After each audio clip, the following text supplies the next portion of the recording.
Welcome back to the channel. If you're running your website on Hostinger and want to change your domain name in 2025, you're in the right place. In this tutorial, I'll walk you through the full step-by-step process, plus the important precautions you need to take before making the switch.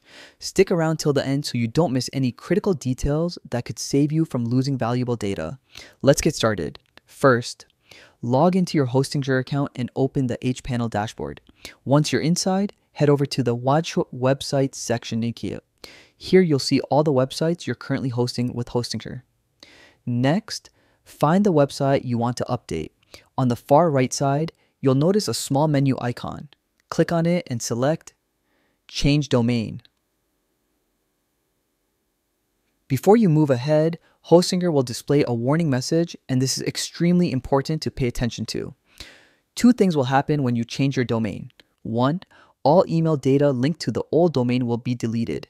If you've been using custom domain emails, make sure to back up your emails beforehand. Two, all DNS records will be reset.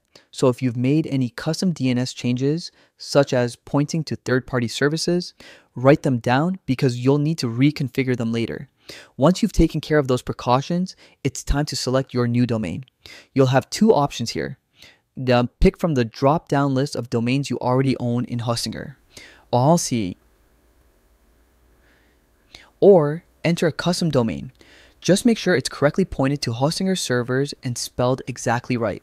After selecting your domain, click the Change button to finalize the update. Now here's something to keep in mind. DNS updates take time. It can take up to 24 hours for the changes to fully propagate worldwide.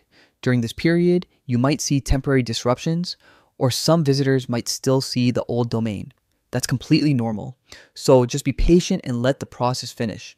And that's it. You've successfully changed your domain name in Hostinger.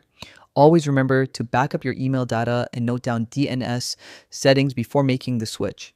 If you found this guide helpful, don't forget to hit like, subscribe, and turn on notifications so you won't miss future tutorials like this one.